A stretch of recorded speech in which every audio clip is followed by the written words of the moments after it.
నమస్తే welcome to iDream inside politics with Kavitha. Hydraa అనే అస్త్రాన్ని రేవంత్ సర్కార్ తెర మీదకి ఎందుకు తీసుకొచ్చింది? దానికి చట్టబద్ధత లేదా? ఒకవేళ హైడ్రాతో ముందుకే వెళ్తే కోర్టు కేసులతో కోర్టు అడ్డుకునే ప్రయత్నం చేస్తుందా? దీనికి ఏమైనా ఎక్సెప్షన్స్ ఉన్నాయా? విద్యాలయాలతో పాటుగా హాస్పిటల్స్కి ఎగ్జెంప్షన్ ఉందా? ఎవరెవరికి హైడ్రా వర్తిస్తుంది, ఎవరికి వర్తించదు? బోల్డ్ అన్ని డౌట్స్ ఉన్నాయి. మాట్లాడుకోవడానికి ప్రస్తుతం మనతో పాటుగా ఉన్నారు senior advocate and BJP MP Raghunandan garu. Hello అండి రఘునందన్ గారు, ఎలా ఉన్నారు మీరు? Fine madam, thank you. Hydraa అనగానే ఎందుకని ఫస్ట్ అదొక డైవర్షన్ పాలిటిక్స్ అనేది గుర్తొస్తోంది. నెక్స్ట్ బెదిరింపులు, భయపెట్టడానికి వాడుకుంటున్నారు అనేది అటు బీఆర్ఎస్ చెప్తోంది, బీజేపీ కూడా అదే మాట అంటోంది. మీరెలా చూస్తున్నారు? బీజేపీ ఆ మాట ఎప్పుడు అనలేదు, లీడర్స్ అంటున్నారే కొంతమంది. సో అభిప్రాయాలు రకరకాలుగా ఉండడంలో తప్పేం లేదు. మీ చేతికున్న 5 ఏళ్ళే 5 రకరకాలుగా ఉన్నప్పుడు వ్యక్తుల మధ్యలో అభిప్రాయ భేదాలు ఉండడాన్ని తప్పెట్లా పెడతారు? Bharatiya Janata Party stands for nature. Narendra Modi గారు చాలా స్పష్టంగా చెప్పినారు, తల్లి పేరు మీద 2 మొక్కలు నాటండి అని నరేంద్ర మోడీ గారు చెప్పినారు. చాలా మంది విమర్శించేటోళ్ళు విమర్శిస్తారు. ఎందుకు చెప్పినారు నరేంద్ర మోడీ గారు 2 మొక్కలు పెట్టండి అని? అంటే ప్రకృతి పర్యావరణం 2 దెబ్బతింటున్నాయి, ఎకలాజికల్ ఇంబ్యాలెన్స్ జరుగుతూ ఉంది, పర్యావరణాన్ని రక్షించాలి. ఉత్తరాఖండ్లు, కేదార్నాథ్ దేవాలయాలు, నిన్నగాక మొన్న జరిగిన వాయనాడులు, 2020 నవంబర్లో డిసెంబర్లో జరిగిన భాగ్యనగరం వరదలలో మునిగిపోవుడు, ఈరోజు మీరు ఈ ఛానల్ ఇంటర్వ్యూ చేస్తున్నప్పుడు ఉభయ తెలుగు రాష్ట్రాలు వరద నీళ్ళల్లో విలవిల్లాడ్డాలు, ఇవన్నీ జరుగుతున్నాయి. ఎందుకంటే ప్రకృతి విధ్వంసం జరిగింది కాబట్టి. ఆ ప్రకృతి విధ్వంసం జరగకూడదు అంటే చెరువులు, కుంటలు, నాలాలను రక్షించడం అనేది రేవంత్ రెడ్డి మానసపుత్రిక కాదు, రేవంత్ రెడ్డి కలగన్నది కాదు. చాలామంది తెలియక మీద చదివి మీద పేపర్లు చూసి గోల పెట్టేటోళ్ళు చాలా మంది ఎక్కువ అయిపోయారు.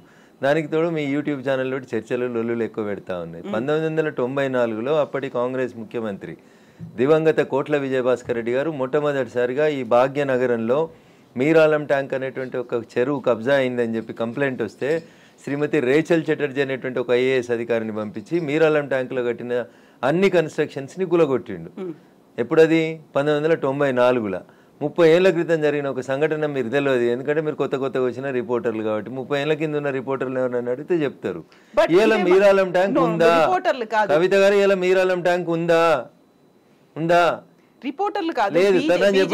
నన్ను చెప్పనీరు కవిత గారు, నన్ను చెప్పనీరు. అందరికి సమాధానం చెప్తా, మీకు కూడా చెప్తా నేను. తర్వాత 2007, 2008లో ఉమ్మడి ఆంధ్రప్రదేశ్ హైకోర్టు లోపల కొన్ని కేసులు వేసినారు. ప్రజా ప్రయోజన వాద్యాలు, కొంతమంది మీలాంటోళ్ళు నాలాంటోళ్ళు పోయి ఇక పలానా చెరువు కబ్జా అవుతుంది, పలానా నాలా కబ్జా అవుతుంది, భవిష్యత్తుకు నష్టం అవుతుంది అని చెప్పి వేసినప్పుడు ఆంధ్రప్రదేశ్ ఉమ్మడి హైకోర్టు 2010 సంవత్సరంలో అన్ని WPలని కలిపి జడ్జిమెంట్ ఇస్తూ లేక్ ప్రొటెక్షన్ సెల్ అనేది ఒకటి పెట్టమని చెప్పింది.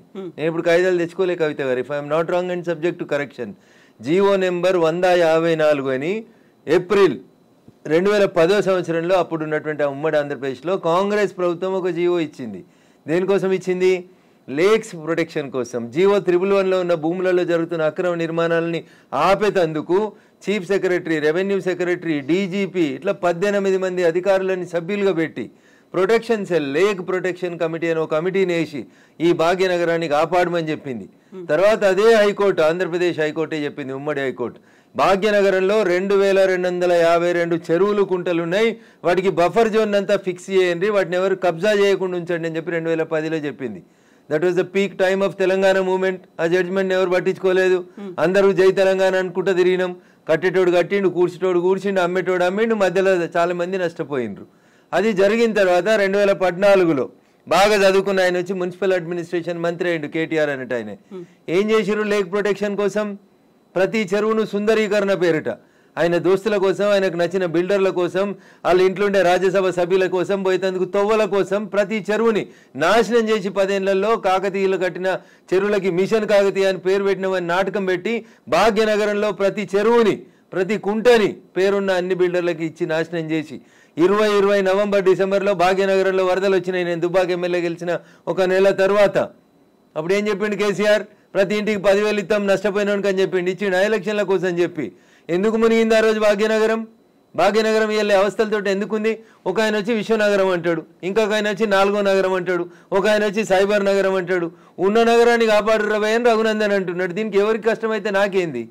రఘునందన్ చెప్పింది, హైకోర్టు ఎప్పుడో చెప్పింది అంటున్నా, 2010లో చెప్పింది. తర్వాత 2020లో కేటీఆర్ అంటే ఆయన మున్సిపల్ అడ్మినిస్ట్రేషన్ మినిస్టర్గా మళ్ళీ ఒక జీవో తీసుకొచ్చిండు. మళ్ళీ జీవో తీసుకొచ్చి ఏం చెప్పిండు? అప్పుడు కొత్త జిల్లాలు అయినాయి. ఉన్న భాగ్యనగరాన్ని కాపాడలేనోడు, కూట్ల రాయి తీయలేని కేటీఆర్ అనేటోడు మళ్ళీ ఒక జీవో తెచ్చిండు. జీవో నెంబర్ 46/54, కరెక్ట్ గుర్తులేదు కవిత గారు నాకు, సబ్జెక్ట్ టు కరెక్షన్. దాంట్లో ఏం చెప్తాడు, మెదకు, సంగారెడ్డి, సిద్దిపేట జిల్లాలని కూడా ఈ లేక్ పరిరక్షణ కమిటీ లోపలికి తీసుకురావాలని చెప్పిండు. జీవో 2021 ఇచ్చిండు, 22లో ఇంకో జీవో ఇచ్చిండు. ఇచ్చి లోకల్ బాడీస్కి ఒక జాయింట్ కలెక్టర్ ఉంటాడు ప్రతి జిల్లాలో. ఆ లోకల్ బాడీస్కి జాయింట్ కలెక్టర్ ఎవరైతే కలెక్టర్గా పనిచేస్తున్నాడో ఆయనను వీటికి లేక్ల రక్షణ కోసం ఇన్ఛార్జిగా పెట్టిండు.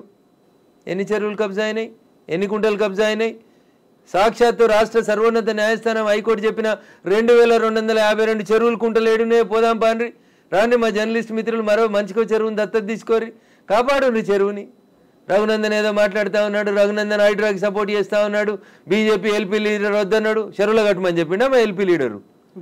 మా ఎల్పీ లీడర్ చెప్పిండు కదా, ఆ ఫాతిమా కాలేజ్ సల్కం చెరువులో కట్టిందని కూలగొట్టమన్నాడు. దాని గురించి ఎందుకు మాట్లాడారు? ఎవరిని బెదిరించినాం?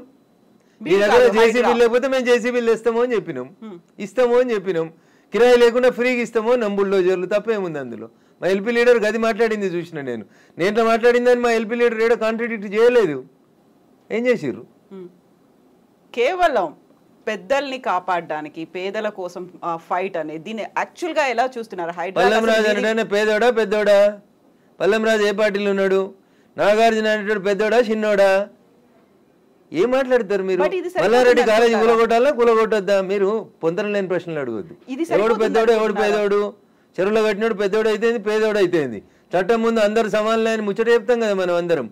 మరి పెద్దోడు అయితేంది, పేదోడు అయితేంది? వాయనాడు ఎందుకు కొట్టుకుపోయింది 4 రోజుల కింద? ఎందుకు కొట్టుకుపోయింది? ఇదే ఎన్డీఆర్ఏలు, నేషనల్ డిజాస్టర్ రెస్పాన్సిబుల్ టీములు అన్నీ కూడా, నేషనల్ డిజాస్టర్ మేనేజ్మెంట్ టీములు కూడా అన్నీ ఏం చెప్పినాయి?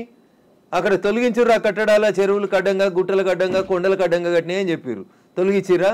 తొలగించలేదు. తొలగించకపోతే ఏమైంది? పార్లమెంట్ నడుస్తున్నప్పుడు లాస్ట్ మంత్లో చూస్తున్నాగా మనుషులు కొట్టుకుపోయారు కదా, ఊర్లు కొట్టుకుపోయినాయి కదా. మీరు ఎందుకు ప్రకృతిని విధ్వంసం చేస్తారు అంటున్నా. ఎవరిచ్చారు మీకు ఆ రైట్? ఒక సైన్స్ టీచర్ అడుగుతున్నా, పక్కకు పెట్టి రఘునందన్ ఎంపీ బీజేపీ మెదక్ పక్కన పెట్టి మాట్లాడుతున్నా. పర్యావరణ హితం కోరుకునే ఒక సైన్స్ టీచర్గా మాట్లాడుతూ ఉన్నా నేను. ఎకలాజికల్ ఇంబ్యాలెన్స్ జరగొద్దు అని చెప్తా ఉన్నా. ఎకలాజికల్ ఇంబ్యాలెన్స్ జరుగుతూనే ఈ వరదలు వస్తూ ఉన్నాయని చెప్తున్నా. వీళ్ళు ఎందుకు విలవిల్లాడుతుంది దేశమంతా? ఎందుకు విలవిల్లాడుతూ ఉంది? ఈ మాటని 1917లో ఒక రష్యన్ ఎడ్యుకేషన్ హిస్టరీ చెప్తాడు టిఆర్ మాల్తూస్. ఏమని చెప్తాడు? మనుషులు 2 × 2 4 అవుతారు, 4 × 4 16 అవుతారు, 16 × 16 326 ఇట్లా పెరుక్కుంటూ పోతా ఉన్నారు. కానీ మనిషి అవసరమైనటువంటి పంచభూతాలు గాలి, నీరు ఇవన్నీ పెరుగుతున్నాయి. అట్లా మీరు పెరిగినంత స్పీడ్గా పెరుగుతున్నాయా? పెరుగుతలేవు. కాబట్టి ఏ డే విల్ కమ్, భూమి తనకు బరువు ఎక్కువ అయిన రోజు జనాభాని మనం నియంత్రించకపోతే తానే నియంత్రిస్తుంది అని చెప్పి 1917లో ఒక రష్యన్ ఎడ్యుకేషన్ హిస్టరీ చెప్తే 10th క్లాస్ బయాలజికల్ సైన్స్లో పాపులేషన్ ఎడ్యుకేషన్ అనే పాఠం పిల్లలకి చెప్పడాన్ని ఆచరిస్తామని ఒక స్టూడెంట్ అడిగితే ఆచరిస్తా అని ఒక కూతురికే కన్ఫైన్ అయిన ఒక టీచర్గా అడుగుతున్నాడు. నేను ఇలా ఈ ప్రకృతిని విధ్వంసం చేసే హక్కు నీకెక్కడిది? ఎక్కడిది? అందుకనే వాల్కనోలు, అందుకనే సునామీలు, అందుకనే ల్యాండ్ స్లైడ్లు వస్తున్నాయి మన దేశంలో. You have to control. ఆ కంట్రోల్ ఎక్కడ తప్పింది? తక్కువ ధరకు వచ్చిందని చెరువులో. భాగ్యనగరంలో జనాభా పెరిగితే చెరువును కబ్జా చేస్తావా? కుంట జాగా తక్కువకి వచ్చిందని కొనుక్కుంటావా? కమిషనర్ని మేనేజ్ చేసి పర్మిషన్ తెచ్చుకుంటావా? ఐఎమ్ ఆస్కింగ్ దిస్ గవర్నమెంట్, ఎవరైతే కమిషనర్ పర్మిషన్ ఇచ్చిండో ముందు వాడిని రిమాండ్ చేయి. ఏ బ్యాంక్ అయితే లోన్ ఇచ్చిందో ముందు ఆ బ్యాంక్ మేనేజర్ని రిమాండ్ చేయి. ఇరిగేషన్ వాళ్ళు చూస్తూ కళ్ళు మూసుకొని కళ్ళుండి చూడలేని కబోదులైన ఇరిగేషన్ ఎస్సీలను రిమాండ్ చేయి. హైదరాబాద్ని కాపాడాల్సిన అవసరం లేదా? భాగ్యనగరం విశ్వనగరంగా విరాజిల్లొద్దా? విరాజిల్లాలనే వద్దా? నువ్వు కట్టినావా చెరువు? నువ్వు తోడినావా చెరువు? ఉన్న చెరువుని చంపే హక్కు నీకెక్కడిది? ఇట్లే మాట్లాడతాడు రఘునందన్. మీకు నచ్చితే మీ ఇష్టం, మీకు నచ్చకపోతే మీ కష్టం. దానికి నేనేం చేస్తా? ఆర్టికల్ 19 నన్ను మాట్లాడమని చెప్పింది, మాట్లాడతా. మీరు నేను మాట్లాడితే ఆ పక్కన ఉన్నాయి, నేను మాట్లాడితే నాకేం? ఎగ్జాక్ట్లీ ఇవన్నీ ఉన్నాయి. కాకపోతే చిన్నోడా పెద్దోడా? కోర్టు కేసులనే భారతదేశ సర్వోన్నత న్యాయస్థానం చెప్పింది, సుప్రీంకోర్టు, చెరువులు, కుంటలు, నాలాలు ఎవడు కబ్జా చేసినా నిర్దాక్షిణ్యంగా గులగొట్టమని చెప్పింది. ఈ దేశంలో సుప్రీంకోర్టు కంటే పెద్ద కోర్టు ఏంది? ఏం కోర్టు ఉందో అంటున్నా. ఎవరు పడితే వాళ్ళు స్టే ఎట్లా ఇస్తారు? ఎవరు ఇచ్చారు మీకు అధికారం? సుప్రీంకోర్టు చెప్పింది వినాలని హైకోర్టులకు లేదా? ఏం వినాలే? మొన్న పోయారు కదా హైకోర్టుకు అనురాగ్ యూనివర్సిటీ వాళ్ళు. ఆయన కాయిదాలు చూసి వారం రోజులు టైం ఇచ్చి తహసీల్దార్ను ఒకవేళ ఎఫ్టీఎల్ ఉంటే తీసేయమని చెప్పిండ్రు. దానికి విద్యార్థులను అడ్డం పెట్టుకొని ఒక ఆయన, వెంచర్ను అడ్డం పెట్టుకొని ఇంకొక ఆయన, రాజకీయ నాయకులను అడ్డం పెట్టుకొని ఇంకొక ఆయన, ముఖ్యమంత్రి అన్నున్నాడని ఇంకొక ఆయన. ముఖ్యమంత్రి అన్నున్న కాలనీ అది దుర్గం చెరువు లేఅవుట్ కాదా? అది ఎట్లా లేఅవుట్ చేసిర్రు? అప్పుడు పర్మిషన్ ఇచ్చిన జిహెచ్ఎంసీ కమిషన్ని తెచ్చి ప్రాసిక్యూట్ చేయాలి కదా. దుర్గం చెరువు ఎన్ని ఎకరాలు ఉండాలి? వీళ్ళు ఎన్ని ఎకరాలు ఉంది? ఒక కొత్త చెరువు కట్టే సూరత్ లేదు కానీ ఉన్న చెరువులు మింగి రేపు భవిష్యత్ తరాల పిల్లలకి ఏమిద్దాం అనుకుంటారు మీరు? ఏమిస్తారు? బంజారా హిల్స్లో, జూబ్లీ హిల్స్లో కొండల్ని కంకర మిషన్లు పెట్టి పిండి చేస్తూ ఉన్నారు దుర్మార్గులైన రాజకీయ నాయకులు. ఆపున్నా పర్మిషన్స్ అని రేవంత్ రెడ్డి గారు. ఎందుకు ఆపవు? నీ పార్టీలో చేరింది ఎందుకైనా? ఎందుకు ఆ కొండలు ఎందుకు కొడుతుర్రు? ఆపుర్రా కొండలన్నింటిని కొట్టే వాటిని. ఇది ఇప్పటికిప్పుడు జరుగుతున్న విషయం కాదు, ఏళ్ల తరబడి రాత్రికి రాత్రి జరిగింది కూడా కాదు. ఎవరో ఒకరు మొదలు పెట్టాలా? ఎందుకు జరగలేదు? ఎవరో ఒకరు, అరే ఇంతకాలం నువ్వు గడ్డి తిన్నావు, ఇలానే అన్నం తింటున్నావు, it is wrong in it. మీరు గడ్డి తిన్నారు కాబట్టి నేను గడ్డి తినాలా? నాకంటే ప్రభుత్వం ముందు తప్పు చేసింది కాబట్టి నేను తప్పు చేయాలనా? Once again I'm telling I'm not supporting Revanth Reddy. ఊరు బాగుండాలా వద్దా? పిల్లలు మీ కళ్ళ ముంగట వాయినాల్లో కొట్టుకుపోయినట్టు బురదలలో కొట్టుకుపోవాలని కోరుకుంటురా? నేను కోరుకుంటలేను. నా భాగ్యనగరం బాగుండాలని కోరుకుంటున్నా. ప్రపంచానికి హైదరాబాద్ ఒక కీర్తి ప్రతిష్టలు ఇచ్చిన నగరం. 400 సార్లుగా చరిత్ర ఉంది దీనికి. ఇంత మాట్లాడతారు. అసలు భాగ్యనగరాన్ని బాగమతి నది ఒడ్డున కట్టినప్పుడు ఎందుకు కట్టిర్రు? అప్పుడు ఏమైనా వరదలు రాలేదా? మూసీకి వరదలు రాలేదా? అప్పుడు ఏం తెలుసా హైదరాబాద్ చరిత్ర వీళ్ళకి మాట్లాడేటోళ్ళకి? ఈ ముఖ్యమంత్రి వచ్చి మూసీ ప్రక్షాళన అంటాడు, ఆ ముఖ్యమంత్రి వచ్చి కాళేశ్వరం అంటాడు, ఈయన 1,00,000 కోట్లు అంటాడు, ఆయన 1,00,000 కోట్లు అంటాడు. నేను వాళ్ళ కమిషన్ల కోసం మాట్లాడతలేను. నేను మల్లారెడ్డి గారు కడితే గులగొట్టుర్రి, పల్లారాజేశ్వరరెడ్డి గారు కడితే గులగొట్టుర్రి, నాగార్జున గారు గులగొడితే నేను కదా అందరికంటే ముందు మాట్లాడింది. కోర్టు స్టే ఇచ్చిందంటే ఎట్లా ఇస్తుంది కోర్టు అని అడిగిన. బరాబర్ అడుగుతా నేను. పొద్దున 6 గంటలకు కూలగొట్టుడు మొదలు పెడితే మధ్యాహ్నం లంచ్ మోషన్ అయింది, 3 గంటలకు స్టే అయింది. అది స్టే అని మీడియా మిత్రులు తప్పు రిప్రజెంట్ చేసిరు. స్టేటస్కో ఇచ్చింది, అది కూడా కరెక్ట్ కాదంటే నేను జడ్జి గారి ముందు కూడా ఇట్లా వాదిస్తా. నేను కూలగొట్టాలి అంటున్నా. 2014లో చెప్పింది అంటున్నా ఆంధ్రప్రదేశ్ ఉమ్మడి హైకోర్టు. ఏమని? ఎన్ కన్వెన్షన్ సర్వే చేయమని చెప్పింది హైకోర్టు. సర్వే చేసి హెచ్ఎండిఏ 2016లో రిపోర్ట్ ఇచ్చింది. అందులో 3.5 ఎకరాల FTL బఫర్ జోన్ ఉందని. 2016 నుంచి ఇలా ఎందుకు కూలగొట్టలేదు అంటున్నా. కోర్టు ఉత్తర్వులను ఎందుకు ఉల్లంఘించారు? ఏం జరిగింది అనుకుంటున్నారు మీరు? ఏం జరుగుతుంది? వాళ్ళ కోడలు బ్రాండ్ అంబాసిడర్ అయింది చేనేతకి. ఆమెకి చేనేత తెలియదు, చీర తెలియదు. ఆమె తెచ్చి బ్రాండ్ అంబాసిడర్ చేసారు. ఆ సంబంధాలు ఏం సంబంధాలు వాళ్ళు చెప్పాలి, అప్పుడున్న వాళ్ళు చెప్పాలి. నాకేం తెలుస్తుంది? వాళ్ళకి ఆ రంగుల లోకంతో ఉన్న రక్త సంబంధం ఏందో వాళ్ళు చెప్తే బాగుంటుంది. నానోరు ఎందుకు ఖరాబ్ చేస్తారు? రంగుల లోకంతో రక్త సంబంధం అలా అనుకుంటే కేవలం ఎన్ కన్వెన్షన్ నాగార్జున దాని మీదే ఉంటుందా? ఇప్పటికి పద్మాలయ స్టూడియో మీద లొల్లి పెట్టింది రఘునందన్. ఇదే హరీష్ అని 6 అడుగులు ఉన్నాడు మాట్లాడిండు. మళ్ళీ పర్మిషన్ ఎట్లా ఇచ్చారు ప్రభుత్వం రాగానే? లాంకో హిల్స్ వక్ఫ్ భూమిలో ఉన్నారు. 10 ఏళ్ళు అధికారంలో ఉన్నాడు కేసీఆర్ అంటే. ఆయన ఒక రోజైనా మాట్లాడండి ఆ వక్ఫ్ భూముల గురించి? లగడపాటి కడుతుండని చెప్పి లాంకో హిల్స్ అంతా వక్ఫ్ భూములు దున్నుతాం, పల్గొడతాం, ఇరుగొడతాం అన్నారు. పర్మిషన్ ఎవరు ఇచ్చారో తెలుసా కవిత గారు? పద్మాలయ స్టూడియోలో అపార్ట్మెంట్లు కట్టుకోవడానికి పర్మిషన్ ఇచ్చింది ఇదే గౌరవనీయులు కేసీఆర్ గారు, కేటీఆర్ గారు, హరీష్ రావు గారు. ఆ రక్త సంబంధం ఏందో అడుగుండ్రు. జర్రంత అవతలకి పోతే ఎంఆర్ ప్రాపర్టీస్ అని ఒకటి ఉంటాయి. ఎంఆర్ ప్రాపర్టీస్లో రైతులు, తెలంగాణ రైతులు మా భూములు పోతున్నాయని ఏడిస్తే వాళ్ళకి పైసలు ఇప్పిస్తామని స్పీచ్లు ఇచ్చిండు. ఇదే కేటీఆర్, అదే హరీష్ రావు, అదే కేసీఆర్ అన్నట్టు. ఆయన 10 ఏళ్ళు మంత్రులుగా పదవి అనుభవించారు. ఎన్నడన్నా ఎంఆర్ ప్రాపర్టీస్లో భూములు కోల్పోయిన రైతుల గురించి మాట్లాడేందుకు వీళ్ళకి నోరు వచ్చిందా? ఎందుకు రాలేదనుకుంటారు కవిత గారు? కారల్ మార్క్స్ అని కమ్యూనిస్టు సిద్ధాంతకర్త చెప్తాడు, మానవ సంబంధాలన్నీ ఆర్థిక సంబంధాలనే చెప్తాడు. అందుకనే రాఘవేంద్రరావు సినిమాక్స్ని ముట్టలేదు టీఆర్ఎస్ పార్టీ. పద్మాలయ స్టూడియోస్లో అపార్ట్మెంట్లు కడుతుంటే సపట్లు కొట్టిర్రు. ఎంఆర్ ప్రాపర్టీలో తెలంగాణ రైతులు మునిగిపోతే నోరు మూసుకున్నారు. నాలంటాడు ఎవడో మాట్లాడాలి కాబట్టి మాట్లాడడం మొదలు పెడతా ఉన్నాం.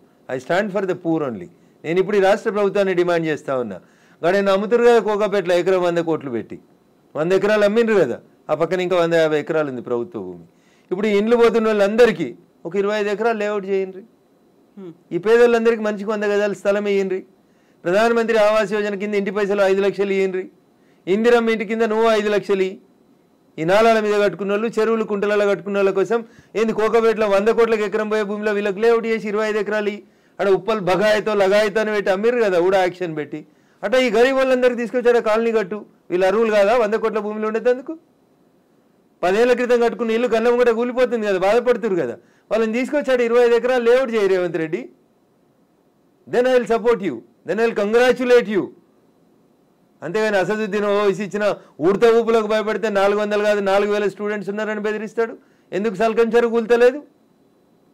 కూలాలి కదా సల్కం చెరువులో ఉన్న ఫాతిమా మెడికల్ కాలేజ్. ఎందుకు భయపడుతున్నారు? ఏమవుతుంది రేవంత్ రెడ్డి గారు? మొదలుపెట్టినావు కదా, కొట్టేసేయన్ని. అపప్రద నీకెందుకు? మల్లారెడ్డితోటి పాతపాగుందని, పల్లారాజేశ్వరరెడ్డి పార్టీ మారతలేడని కొడుతున్నాను చెడ్డ పేరు ఎందుకు? ముందు అసదుద్దీన్ ఓవైసీ తోటి మొదలుపెట్టు. సో మధ్యలో విద్యా సంవత్సరం అక్కడ ఆల్టర్నేట్ అనేది దసరా సెలవులు వస్తాయి కదా, ఇమ్మీడియట్ గా ఆల్టర్నేట్ ఇంకో ఎందుకు దొరకదు? కాలేజ్ లో ఎందుకు దొరకదు? అకామిడేట్ చేయడానికి ఎందుకు దొరకదు అంటున్నా. ఒక్క రోజులో కట్టేస్తారు. ఇప్పుడు అంతా కిర్బీ షీట్లు అనే స్ట్రక్చర్లు వచ్చినాయి కదా, టెంపరీ స్ట్రక్చర్లు.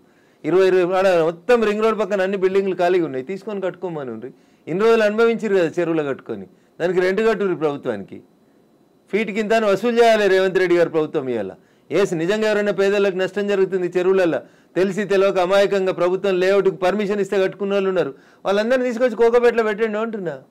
ఏంది ప్రాబ్లం ఏంది మీకు? గరీబులు అక్కడ ఇల్లు కట్టుకోదా కోకపేటలో? కట్టుకొని 100 గజాలు, 100 కాకపోతే 150 గజాలు, ఇంకా 150 ఎకరాలు ఉంది కదా ఆడ. నిజంగా నీకు హైదరాబాద్ శుద్ధి చేయడమే నీ లక్ష్యం అయితే రేవంత్ రెడ్డి గారు, కోకపేటలో ఉన్న 150 ఎకరాలలో ఎన్ని ఇళ్ళు పోతున్నాయో ఐడెంటిఫై చేయి, అందరికీ మంచికి 100 గజాలకు పట్టాలి, అప్పుడు ప్రజల్ని నరిశిస్తారు. ఇప్పుడు జీవో 111 కాదు, అంతకుముందు వాల్టా యాక్ట్లు ఇవన్నీ కూడా వచ్చాయి మన వాటర్ బాడీస్ ని ప్రొటెక్ట్ చేసుకో. నాకంటే ముందున్న వాళ్ళు ప్రతి ఒక్కరు తప్పు చేసిండని ఇప్పుడు నన్ను తప్పు ఏమని అడిగే అధికారం మీకు? అంటే ముందు నుంచి ఎందుకని ఫోకస్ పెట్టలేకపోయారు? ప్రెషర్స్ ఏమున్నాయి? ఎవరికి భయపడ్డారని మీరు? రాజకీయ నాయకులకి, రియాల్టర్లకి, వాళ్ళు ఇచ్చే పైసలకి. ఇంతకంటే ఎక్కువ ఏముంటుంది తల్లి? కట్టే కొట్టే తెచ్చిమంటే ఇంతే. రాజకీయ నాయకులకి ఎవరో ఫైనాన్స్ చేసేటోళ్ళు, ఫండ్ ఇచ్చేటోళ్ళు, ఎవరో ఒక బిల్డర్ ఉండి అన్న నేను ఈ చెరువు పక్కన జరంత మట్టి వచ్చి అమ్ముకుంటా అంటే అమ్ముకోమంటాడు, చూసి చూడనట్టు పొమ్మంటాడు, అయిపోతుంది. అది 1 పోయి 2 అవుతుంది, 2 పోయి 3 అవుతుంది. గట్లా వాడు పోసిండని వీడు పోసి, వీడు పోసిండని ఇంకోటి పోసి. సో ఇప్పుడు మనకి వానలు, వరదలు, ఇవి మునిగిపోవడాలు ఇలాంటివన్నీ ప్రతిసారి వచ్చినట్టే. ఇదంతా ఎకలాజికల్ ఇంబాలెన్స్. ఎగ్జాక్ట్లీ, ఇదంతా ఎకలాజికల్ ఇంబాలెన్స్. ప్రకృతిని కాపాడండి, పర్యావరణాన్ని ప్రేమించండి. లేకపోతే ఇప్పుడు మంచినీళ్ళు తాగమంటే బాటిల్ పెట్టినట్టు రేపు ఆక్సిజన్ సిలిండర్లు జబ్బ మీద వేసుకొని మీ మన్మరాలు తిరగాల్సిన దుస్థితికి పోతారు మీరు. ఆ పరిస్థితి రాకుండా కాపాడండి అంటున్నా. ఎగ్జాక్ట్లీ. సో కోర్టు నోటీసులు, స్టేలు, ఆ తర్వాత స్టేటస్ కో మెయింటెనెన్స్లు ఇవన్నీ కూడా అంటే ప్రతిదీ ఏది టచ్ చేద్దామన్నా మళ్ళీ కోర్టుతో లింక్ అయి ఉంది కాబట్టి ఇది కూడా ఎక్కువ కాలం నిలవదేమో హైడ్రా అనేది కూడా వినిపిస్తుంది. యాజ్ అడ్వకేట్ మీరేం చెప్తారు అసలు? సో నేనేమంటున్నా, శుభం గోర్ర పెళ్లి కొడుకు అంటే ఏదో అన్నాడంటే అట్లున్నది మా కవిత ఆలోచన.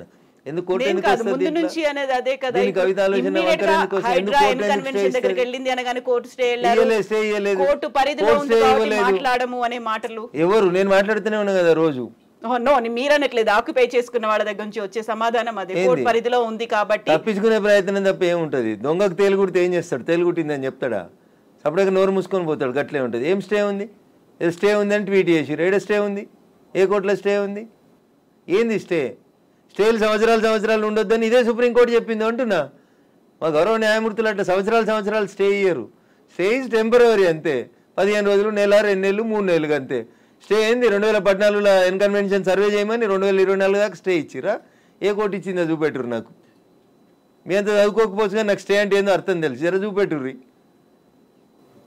హైడ్రాకి విధి విధానాలు లేవు, సరిగా ఏది ఫామ్ చేయకుండానే ముందుకెళ్ళిపోతున్నారు, బుల్డోజర్ సర్కార్ని తీసుకొస్తోంది హైడ్రా పేరుతో అనే వాదనని ఎట్లా చూస్తారు మీరు? మీకు వచ్చిన కడుపు నొప్పి ఏంది? మీరు ఫేర్గా ఉన్నారు కదా, మీరు నీతిగా ఉన్నారు కదా, మీరు పర్యావరణం బాగుండాలని కోరుకుంటారు కదా, ఈ భాగ్యనగరం బాగుండాలని కోరుకుంటారు కదా. In what way you are agreed by it? మీకు వచ్చి నష్టమైంది అంటున్నా. ప్రజల చేత, ప్రజల కొరకు ప్రజలు ఎన్నుకున్నటువంటి ప్రభుత్వాలు తీసుకునే నిర్ణయాలని ఏం చేస్తారు మీరు? కోర్టు ఎందుకు అడ్డుకుంటుంది? కోర్టుకుండే అధికారాలు ఏంటి? ఎంతవరకు అడ్డుకోవాలో అంతవరకే అడ్డుకుంటుంది. నేను చెప్తున్నా కదా, ఈ దేశ సర్వోన్నత న్యాయస్థానం సుప్రీంకోర్టు చెప్పింది కూలగొట్టమని. సుప్రీంకోర్టుకు భిన్నంగా లోకల్గా ఉండేటువంటి జడ్జిలు అట్లా ఇస్తారా జడ్జిమెంట్లు? నాకు తెలిసినంత వరకు అయితే ఎవరు కవిత గారు. సో ఇప్పుడు హైడ్రాని సడన్ గా తెర మీదకి తీసుకొచ్చింది. 1994 రావడం, ఒక హైడ్రాని తీసుకొని రావడం అనేది భయపెట్టడానికో బెదిరించడానికో, లేకుంటే రుణమాఫీ 6 గ్యారంటీ స్కీములు అడుగుతున్నారు కాబట్టి డైవర్షన్ పాలిటిక్స్ అనే వాళ్ళకి ఏం చెప్తారు మీరు? నేను అంటున్నా, రుణమాఫీ చేయాల్సిందే, ఇచ్చిన 6 హామీలను అమలు చేయాల్సిందే. రైతులకు చెప్పినటువంటి రుణమాఫీ, యువతకు చెప్పిన డిక్లరేషన్, మహిళలకు ఇచ్చినటువంటి మహిళా డిక్లరేషన్ అన్నీ చేయాల్సిందే. అవి చేసి ఇది వదిలేద్దామా? అవి చేయాల్సిందే, ఇవి చేయాల్సిందే. ఇది చేయమని చెప్పురు, అది చేయమని లొల్లి పెడతాం. మేము లొల్లి పెడుతూనే ఉన్నాం కదా. బీజేపీ ప్రశ్నిస్తున్న, బీజేపీ పేరిట ప్రశ్నిస్తున్న తెలంగాణ పేరిట మేమంతా నడుపుతూనే ఉన్నాం కదా. రైతన్నల రుణమాఫీ కోసం మాట్లాడితే హైడ్రా గురించి మాట్లాడొద్దా? బట్ అది డైవర్షన్ కోసమే చేస్తున్నారు అనే మాట. So I don't have any comment on this particular issue. నేనేమంటున్నా, నేను రుణమాఫీ కాలేదు, రైతులతోటి చేయించేది రైతులతోటి చేపిర్రి, హైడ్రాకి దానికి ఏం సంబంధం అంటున్నా. ఎందుకు రాస్తున్నాయి పేపర్లు హైడ్రా గురించి అంత గొప్పగా? వదిలేసారు, ఆయన పని ఆయన చేసుకుంటూ పోతాడు, మీ పని మీరు చేసుకోరు. రుణమాఫీ గురించి మీరు రాయమంటే రాస్తారా? రాయరు కదా. రైతులు మాట్లాడితే మన పేపర్లో హెడ్ లైన్స్ రావు కదా. ఏమవుతాయి మనకి? హైడ్రా మా కేటీఆర్ అంటాడు, ఆయన పోయి అమెరికాలో అంటాడు. అది ఫుల్ హాఫ్ పేజీలు వస్తుంది, పెద్ద పేజీలలో వస్తుంటుంది. ఫస్ట్ పేజీలలో 119 ఎమ్మెల్యేలలో ఆయన యువరాజు అయినట్టు ఆయన మాట్లాడితే పైన ఒక బాక్స్ కట్టి రాస్తారు మీరు. ఆయన కట్టిన జన్వాడ ఫామ్ హౌస్ నాది కాదని స్టేట్మెంట్ మారుస్తాడు. ఒక్క మీడియానైనా రాసిందా? రేవంత్ రెడ్డి అన్నట్టు ఆయన అరెస్ట్ చేసిన రోజు ఈ ఫామ్ హౌస్ నాది, ఇగో దాని మీద డ్రోన్ ఎగిరేసినావు, ఇగో క్రైమ్ నెంబర్ ఇంత, నార్సింగ్ పోలీస్ స్టేషన్ అని తీసుకొచ్చి ఒక్కరైనా రాసిరా మా జర్నలిస్ట్ మిత్రులు? ఇవాళ అది నోరా మోరా ఇది నాది కాదు నా దోస్తుంది అని చెప్తే ఎందుకు రాయారు? ఆ రోజు స్టేట్మెంట్ ఈ రోజు స్టేట్మెంట్ రెండు పక్క పక్కన పెట్టి ఎందుకు చూపాయించారు? ఎలక్ట్రానిక్ మీడియాలో ఎందుకు చూపెట్టారు అంటున్నా. ఎవరా దోస్తు? ఎందుకు నీకు లీజుకి ఇచ్చిండు? ఆయనకు నీకున్న వ్యాపార సంబంధాలు ఏంది? అది కదా మీరు బయట పెట్టాల్సింది. మునిపోయిన కంపెనీకి వారసుడు కదా ఆయన, నీకు జాగి ఇచ్చిన ఆయన, లీజ్ ఇచ్చిన ఆయన. 8,000 కోట్లు ఎగ్గొట్టిర్రాళ్ళు ఈ దేశంలో. అది మాట్లాడుకుందాం గట్లా. ఇవి మాట్లాడితే మంచిగా ఉంటాయి కదా. కవిత గారు ఆయన డింగ్ డింగ్ అని ఎగురుకుంటూ పోయి జొన్నవాడ ఫామ్ హౌస్ ఆ రోజు ఎందుకు చేసినావు? డ్రోన్లు ఎగురుతలేవా? తెలంగాణలో డ్రోన్ ఏడా ఎగురుతలేదా? డ్రోన్ ఎగిరేస్తే తప్ప ప్రతి పెళ్లిలో డ్రోన్ ఎగురుతుంది, ప్రతి బరాతలో డ్రోన్ ఎగురుతుంది, ప్రతి శ్రీరామనవమికి డ్రోన్ ఎగురుతుంది, ప్రతి వినాయక చవితికి. ప్రైవేట్ ప్రాపర్టీ మీద ఎగరడం అనేది నీది కాదు కదా ప్రాపర్టీ. నువ్వెందుకు కంప్లైంట్ ఇచ్చినావు? నీకెందుకు కడుపున వచ్చింది? జన్వాడ ఫామ్ హౌస్ నీది కాదు కదా, నీ దోస్తుంది కదా. ఒక ఎంపీ పార్లమెంట్ నడుస్తుంటే ఢిల్లీకి వెళ్ళి హైదరాబాద్కి వస్తే ఎయిర్పోర్ట్కి వెళ్ళి పట్టుకొచ్చి రిమాండ్ చేసారు కదా నార్సింగ్ పోలీసు వాళ్ళు. అప్పుడు ఎందుకు చేసినావు? నీది కాని ఫామ్ హౌస్లో, నీ దోస్తు ఫామ్ హౌస్లో ఎవరు నీ దోస్తు పేరు చెప్పు, ఆయనకు ఆస్తి ఎక్కడిదో చెప్పు, ఏ కంపెనీ పెట్టి షేర్లు ముంచిరో చెప్పు, ఏ కంపెనీ పెట్టి వాళ్ళు నాయన జైలుకు పోయిండో చెప్పు, గవి చెప్పు కదా. వాస్తవాలు జనాలకి తెలియకుండా చేస్తారు కాబట్టి నాలంటోడు మాట్లాడాల్సి వస్తుంది. హైడ్రామా అన్నారు, ఎవరు చేస్తున్నారు హైడ్రామా? అన్నోడు చేస్తున్నాడు అంతే. ఎవడు పేరు చెప్తా చెప్తావా? వాని చరిత్ర ఏందో చెప్పిపోతే మీరు అన్నారు ఇప్పుడు హైడ్రామా చేస్తున్నారని. నేను చెప్పలేదు, ఆ పొరపాటున కూడా అనలే. హైడ్రా వాళ్ళ పనులు చేసుకుంటే పోనీరు అంటున్నా. సల్కం చెరువును గులగొట్టిన రోజు రంగనాథ్ సంగతి అడుగుతా, నేను రేవంత్ రెడ్డి సంగతి కూడా అడుగుతా. మొదలు పెట్టగానే అడ్డమైంది కాలాల కట్టే పెడతారు అంటున్నా. మల్లారెడ్డి కాలేజీని గులగొట్టకపోతే అడుగుతా, నేను స్టే ఇస్తే కోర్టుకు ఆర్గ్యూ చేస్తా, స్టే వేకెట్ చేయమని ఆర్గ్యూ చేస్తా.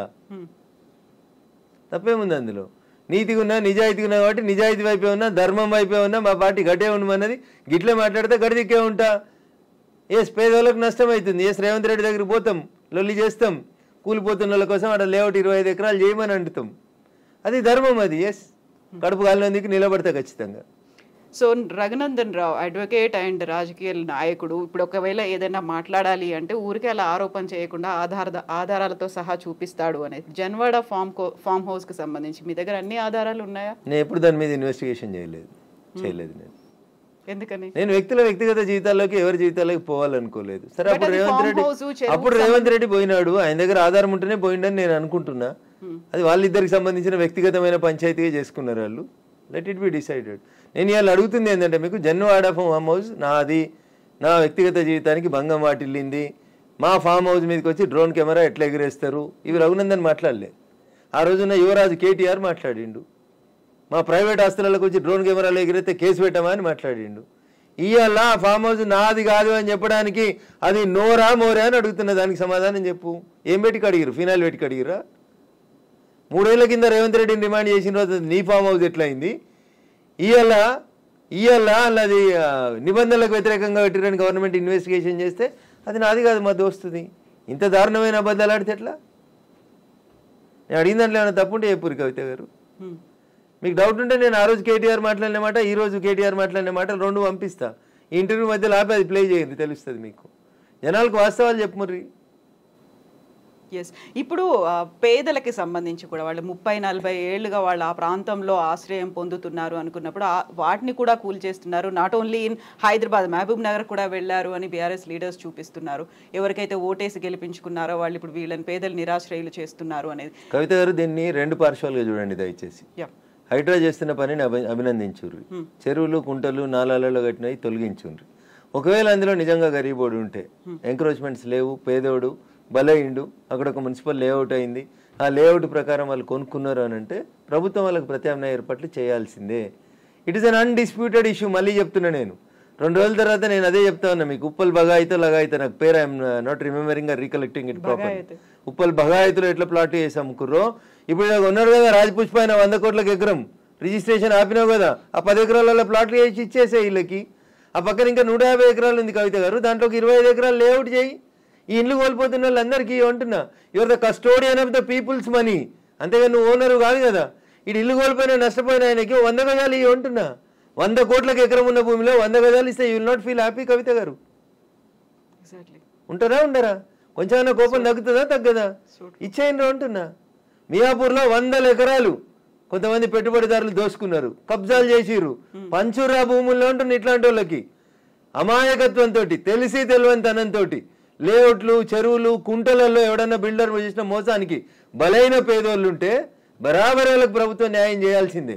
కూలగొట్టడం ఎంత ధర్మమో పేదోని కాపాడడం కూడా అంతే ధర్మం. ఈ రెండు ఇన్సెపరబుల్ ఇష్యూస్. ఒక నాణానికి బొమ్మ బొరుసు ఎట్లుంటాయో చెరువుని కాపాడడం నీ బాధ్యతనే, నష్టపోయిన గరీబోని ఆదుకోవడం కూడా నీదే బాధ్యత. ఆదుకోవాలని కూడా ప్రభుత్వాన్ని మేము డిమాండ్ చేస్తా ఉన్నాం. ఎగ్జాక్ట్లీ. ఇప్పుడు హైదరాబాద్ హైడ్రాకి సంబంధించి ఈ ఒక అంశం రన్ అవుతూ ఉన్నప్పుడే ఇంకొక అంశం కూడా తెర మీదకి వచ్చింది. మహబూబ్నగర్ పోవద్దా? మహబూబ్నగర్ లో చెరువు కబ్జా చేస్తే గులగొట్టొద్దా? ఎగ్జాక్ట్లీ. సిద్దిపేటలో చెరువు కబ్జా చేస్తే గులగొట్టొద్దా? వరంగల్ కూడా పోవాలి, ఏడికైనా పోవాలి. తప్పేముంది? నేను ఏమంటున్నా, చెరువు నువ్వు కట్టలేదు, చెరువు నువ్వు కాపాడలేదు, కాపాడకపోతే కబ్జా చేయకుంటున్నా నేను. What is wrong with me? నేను మాట్లాడింది దాంట్లో ఏమైనా తప్పు ఉందా? చెరువు ఎప్పుడో మా తాతలు కట్టిరు, కాకతీయులు కట్టిరు అని మిషన్ కాకతీయ పెట్టినాం కదా. కాకతీయులు కట్టిన చెరువును కూర్చేద్దాము ధైర్యం నీకెక్కడిది? మహబూబ్ నగర్ అన్నారు మీరు, నేను అంటున్నా సిద్దిపేటకు రాని, కరీంనగర్కి రాని, నిజామాబాద్కి రాని, వరంగల్కి రాని, చెరువు ఏడ పొడిస్తే ఆ ఊరికి రాని అంటున్నా. దానికి ఊర్లో ఎందుకు ఇంకా? చెరువులు తెలంగాణ మాది కాదా? మీరెవరు అంటున్నా చెరువులు కుంటలు నాలాలు కబ్జా చేసేందుకు? నెక్స్ట్ జనరేషన్ కూడా కావాలి కదా. కొంగలు లేవు, ఊర పిచ్చుకలు లేవు, నెమలు లేవు, జింకలు లేవు, దుప్పులు లేవు, కనబడతలేవు అని అంటున్నా. నేను సైన్స్ టీచర్ కాబట్టి మీకు యాడ్ చేస్తా. ఒకప్పుడు రాక్షస బల్లి ఉండే, ఇలా కనబడుతుందా కవిత గారు? పిల్లలకి మీరు ఏం చెప్తున్నారు? మీరు ఏం చెప్తున్నారు? టీవీ పెట్టి రాక్షస బల్లి బిడ్డ డ్రాగన్ అని చూపిస్తున్నారు మీరు. జూ పోతే జూ ముంగటోటి చిల్లతోటి తయారు చేసిన రాక్షస బల్లి కనబడుతుంది. అట్లా రేపు చెరువులు కుంటలు అంతరించిపోతే, ప్రకృతి పర్యావరణం దెబ్బతింటే మన పరిస్థితి కూడా గాడికే వస్తుంది. దీన్నే ఎకలాజికల్ ఇంబ్యాలెన్స్ అంటారు. ఇది అర్థం కాక ఎవరు పడితే వాళ్ళు రాజకీయ నాయకులు ఏది పడితే మాట్లాడితే నేనేం చేస్తాను? బట్ ఇదంతా స్వచ్ఛందంగా రావాల్సినటువంటి ఒక అవగాహన, లేకపోతే ఫైట్ చేయాలనేటువంటి ఒక ఆలోచన రావాలి. అది ఎందుకని వ్యక్తిగతంగా కూడా రాలేదు? వాళ్ళ మీద ఏం ప్రెషర్ ఉందనుకుంటున్నారు మీరు? నేనేమంటున్నా, మంచి కోరుకునేటోళ్ళు 10 మంది ఉంటే చెడు కోరుకునేటోళ్ళు 90 మంది జరుగుతూ ఉన్నారు సమాజంలో. దానివల్ల ఈ పొరపాటు జరిగింది. నిన్న పొరపాటు జరిగింది, ఈరోజు మేల్కుందామా వద్దా? మన కళ్ళ ముంగట వాయనాడు జరిగింది, మన కళ్ళ ముంగట ఉత్తరాఖండ్ జరిగింది, మన కళ్ళ ముంగట కేదార్నాథ్ జరిగింది. శివుడు ఆజ్ఞ లేకపోతే చీమ గర్వదే అని చెప్తారు. కేదార్నాథ్లో శివయ్యని దర్శనం చేసుకోవడానికి మంచి భక్తి శ్రద్ధలతో పోయారు అమాయక ప్రజలు. కొట్టుకోపోలేదా వరదలల్లా? బట్ ఇక్కడ ఉత్తరాఖండ్ కావచ్చు, కేరళ కావచ్చు, మిగతా పర్వత ప్రాంతాల్లో ఉన్నట్టు దాంట్లో వినిపించేటువంటి వాదన అక్కడ డెవలప్మెంట్ కావాలా, డెవలప్మెంట్ వద్దంటున్నారా మీరు అనే వాదన కూడా ఉంటుంది కదా.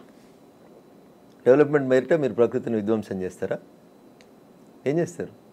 చేస్తే ఇట్లే కొట్టుకుపోతారు. మరి వయనాడులో కొట్టుకుపోయినప్పుడు బాధపడకుర్రి, హైదరాబాద్లో వరదలు వచ్చి చచ్చిపోతే బాధపడకుర్రి, ఇంటి ముంగట మాన్యువల్ ఆడుకుంటూ పోయి 2 ఏళ్ళ పిల్ల పడితే బాధపడకుర్రి. మరి ఆ రోజు ఎందుకు బాధపడుతురు? 18 ఏళ్ళ మీ కూతురు కాలేజీకి వెళ్ళి ఇంటికి వస్తూ కనిడకొండ మీద కొట్టుకుపోయి అంబర్పేట చెరువులో శవమై తేలిన రోజు బాధపడకుర్రి, మరి సంతోషపడుర్రి, మంచిగా అయిందన్నుర్రి. మరి ఆ రోజు ఎందుకో నటిస్తారు, వరదలు వచ్చినాయని భోజనాలు, బట్టలు పంపిణీ చేసుడు, చందాలు కలెక్ట్ చేసుడు చేస్తారు కదా. డ్రామాలు ఎందుకు? మరి నాశనం చేసింది ఎవరు అంటున్నా. నన్ను అడిగితే తెలంగాణ కాదు, మొత్తం దేశంలో ఉన్న అన్ని చెరువులు కుంటల్ని కాపాడాల్సిన బాధ్యత ఆయా రాష్ట్రాల్లో ఉన్న ప్రభుత్వాలే తీసుకోవాలి. వాట్ అబౌట్ కేంద్ర ప్రభుత్వం?